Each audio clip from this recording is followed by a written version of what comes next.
Profe, ¿le puede mover a las diapositivas?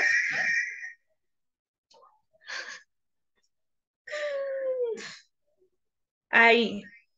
Bueno, tenemos entendido que Santana fue un militar y político mexicano desde 1821. Empezó con su proclamación de la independencia de México hasta en 1855, que fue afianzado a los liberales y fue una figura omnipresente y turbulenta de la vida política del país. La que sigue, por favor. Bueno, Antonio López de Santana fue un personaje que se convirtió en parte de la historia de una manera muy negativa por su supuesto, bueno, por la supuesta traición que le hizo al país, pero hay historiadores que dicen totalmente lo contrario y pues es lo que vamos a ver en esta exposición. Su figura encarnó en todos los defectos de un político señalado como traidor de 1846 a 1848, que fue lo de la guerra de Estados Unidos, y pues se le considera como el causante de las desgracias que vivió el país en esta época. La que sigue, por favor. Bueno, o sea, historiadores dicen que Santa Ana no reconoció la independencia de Texas en el Tratado de Velasco y que no peleó la guerra de México y Estados Unidos.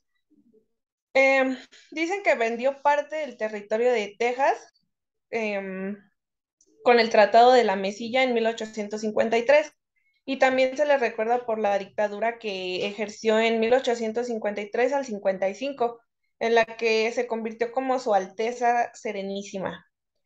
Y pues se dice que fue brutal y sus intentos de aplastar la revolución de Ayutla en el 54 al 55.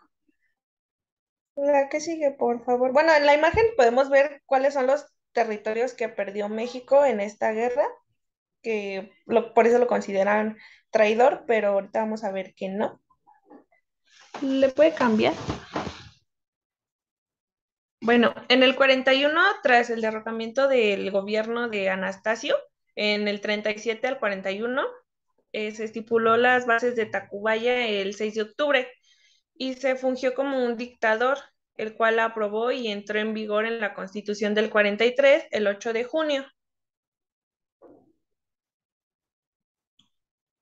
El coronel José Guadalupe fue fiscal y pidió la pena de muerte para Santana porque lo acusó bueno, al cojo guerrero, de incitar la intervención francesa en el 62 al 67, pero Santana logró liberarse de esta pena de muerte y me parece que ahí fue donde perdió parte de su pierna.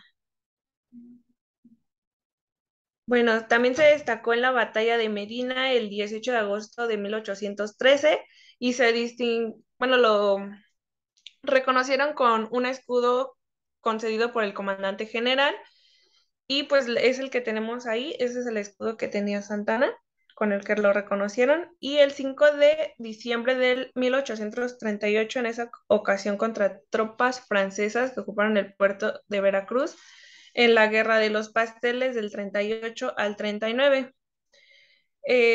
Bueno, aquí es lo que les comentaba, que fue donde Santana perdió su pierna y pues tuvo la reputación de héroe hasta este momento.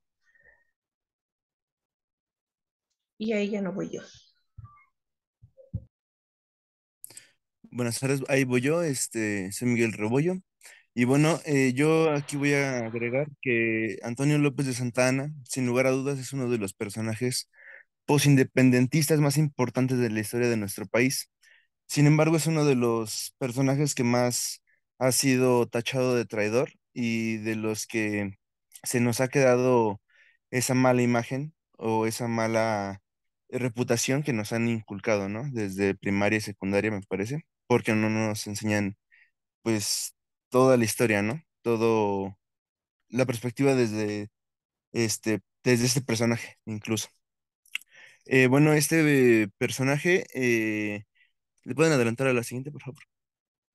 A lo largo de su vida, Antonio de López de Santa Anna Fue un militar y presidente, según pues la nación lo necesitara, según la situación en la que México estuviera en ese momento, porque Antonio López de Santa Anna desde antes de la independencia estaba sirviendo como soldado eh, del virreinato.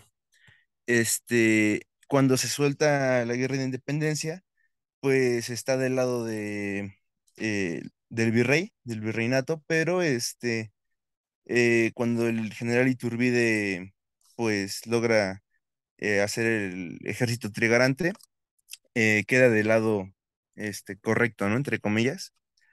A partir de este momento, Santa Anna empieza a tener participación, este, eh, un momento, con el plan de Casamata, que es para destituir a Iturbide, y desde ahí se le tiene una percepción como de héroe, entre comillas, hasta, como aquí bien dice, en 1829,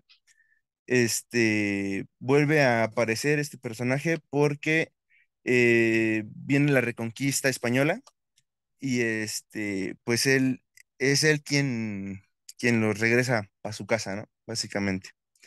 Esto se desarrolla en el puerto de Tampico y bueno, cada que desaparece este personaje de la vida política o militar, se encuentra en su hacienda en Veracruz. En 1833 llega por primera vez a la presidencia y pero más bien no se queda aquí en la Ciudad de México rigiendo como presidente, sino más bien deja a eh, Gómez Farias, perdón, creo que, creo que es ese personaje al que deja al mando, este, y pues se va otra vez a Veracruz. Entonces, regresa después hasta 1836, pero eso ya es por la batalla de Texas. ¿Pueden avanzar, por favor? Gracias. Este, esta parte es la que más se sabe de Santa Ana, que es la pérdida de Texas, pero pues realmente este personaje, como bien mencioné antes, aparecía cuando la nación lo necesitaba, ¿no? Entonces, en esta ocasión, los tejanos empiezan a tener aires de independencia porque aquí en México se prohíbe la esclavitud y pues ya no les conviene, ¿no? Entonces, tienen que tener aires independentistas, los tejanos, y Santana va a derrotarlos, ¿no? En teoría, o bueno, en dos batallas los derrota en el Álamo, pero es vencido en San Jacinto. Y ahí es tomado prisionero y pues pierde Texas. Después, ahí, bueno, quiero mencionar nada más que fue un tratado engañoso porque realmente no firma que Texas sea independiente, sino que firma, o bueno, aprueba que los tejanos lleven esa propuesta de la independencia de Texas al Congreso mexicano, aquí en la República. Entonces, pues ahí como que no nos cuentan eso, pero no estaba firmando la independencia como tal. Después de esa parte ya queda como tachado desde ahí, de vendido, y regresa hasta 5 años después, perdón, 3 años después, en la primera intervención francesa, en la Guerra de los Pasteles. Ahí es como bien mencionaba mi compañera, pierde una pierna, defendiendo el puerto y recobra esa carisma y ese cariño que se le tenía en la nación. Y aprovechando este impulso político y militar, pues llega otra vez a la presidencia en 1839. ¿Pueden avanzar, por favor? Como bien mencioné, en los lapsos en los que no estaba en la presidencia o al frente de el ejército, estaba en su hacienda en Veracruz. Este, o cuando en ese lapso en el que pierde Texas, también se llega a desterrar a Colombia. Bueno, a desterrar, no, a exiliar, perdón, a Colombia. Este, Después llega 1946, que ya es cerca de su punto más alto de su carrera y su final. Y pues es la pérdida más grande de territorio que tenemos.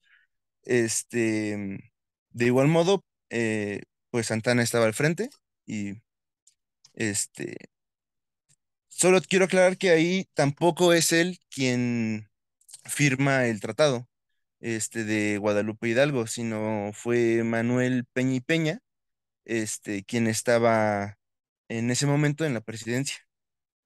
Y como comentario personal del libro y de su biografía de este personaje, pues me gustaría agregar que es un personaje que tenemos pues un tanto subestimado o este pues mal aprendido, mal enseñado, más bien. Y pues ya, continúa mi compañero Alexis, me parece. No, espere, profe, ¿le puede regresar al anterior, por favor? Bueno, después de lo que comentó mi compañero, el 15 de mayo del 33 llegó a la Ciudad de México para asumir la presidencia, pero no estuvo presente en la capital y pues de lo que se le acusa no coincide con las fechas, ya que pues él estuvo del 33 al 35 y pues él fue presidente del 33 al 36, pero pues no, mm, no desempeñó como tal su papel de jefe hasta, me parece, el 35 y ya después creo que fue reelecto otra vez. Ahora sí, ya puede seguir.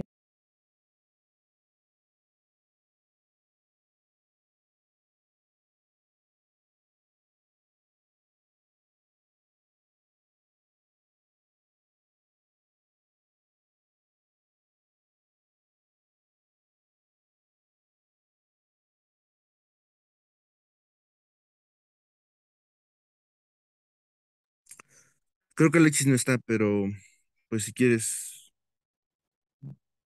lo comento yo o alguien más.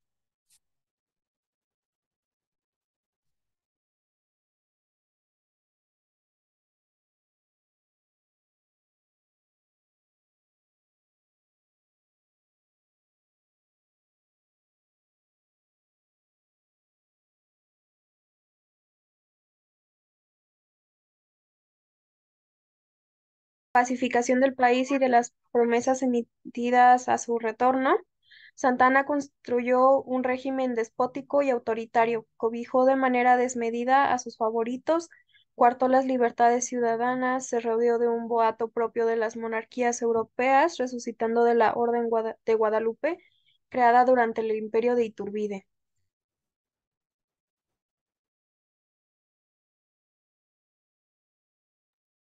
En 1853, el Consejo del Estado extiende un año más el mandato de Santa Ana y también determina que se debe ostentar el título de Su Alteza Serenísima.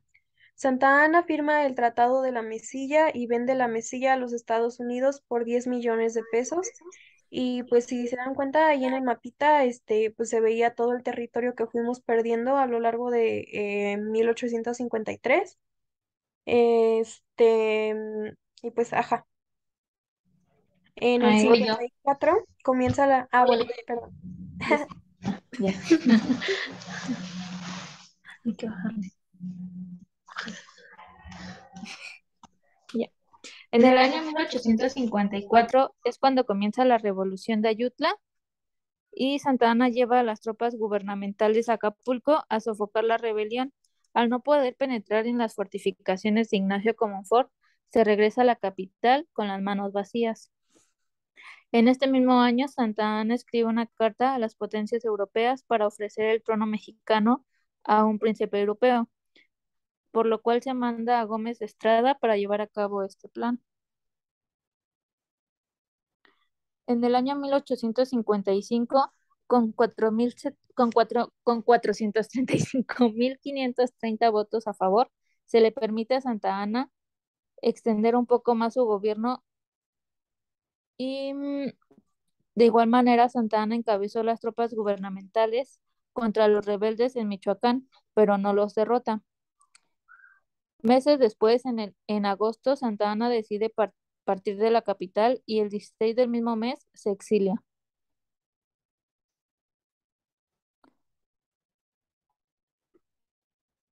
Eh, después,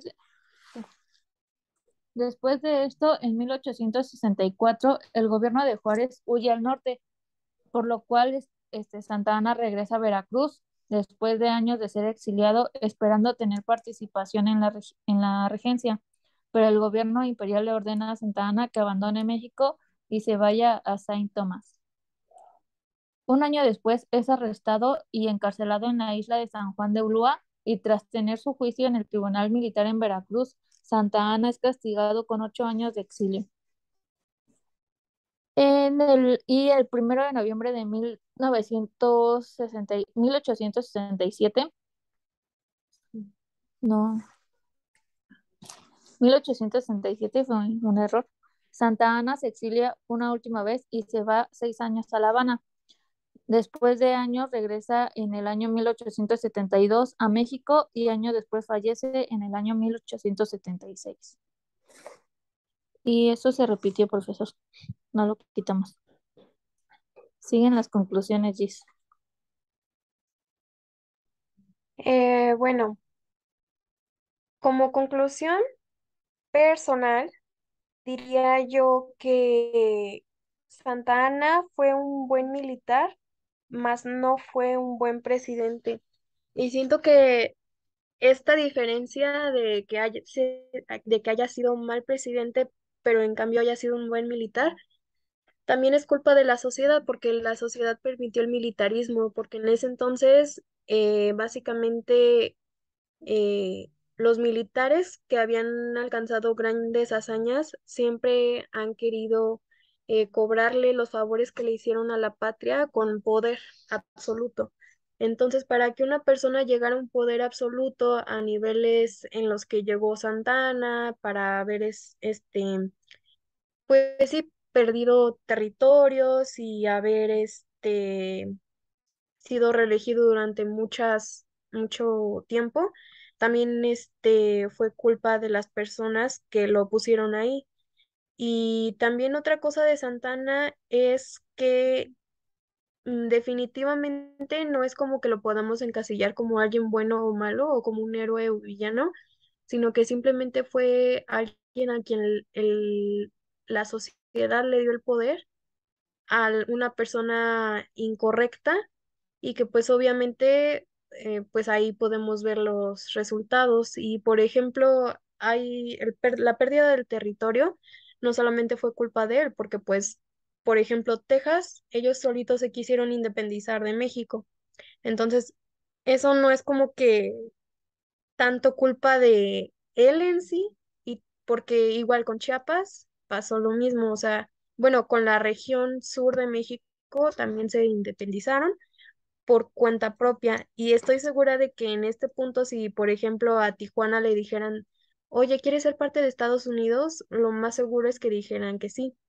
Y también siento que mm, dentro de lo que cabe, no creo que haya estado tan mal el ceder cierta cantidad de territorio, no toda, he de decir, pero si de todas formas Estados Unidos nos iba a invadir, era chance y mejor dejarlo por las buenas, porque la invasión de Estados Unidos a México no fue algo que nada más haya pasado durante su reinado, ay no, eso no, su, su mandato, vaya. En varias ocasiones nos han querido robar territorios y de hecho lo llegaron a hacer y pues de darlo ya por las buenas a tener que meter todos los recursos en guerras, para que al final fuera lo mismo, porque obviamente en esos tiempos México estaba no en condiciones de guerra, porque obviamente acabábamos de salir de la independencia, apenas estábamos reconstruyendo un país y obviamente no íbamos a estar en condiciones de pelear con otras potencias. Entonces siento que hay que separar muy bien de Santa Ana las habilidades que tenía como militar y las pocas habilidades que tenía como presidente. Entonces no es ni héroe ni villano, solamente fue un buen militar que fungió como mal presidente. Gracias.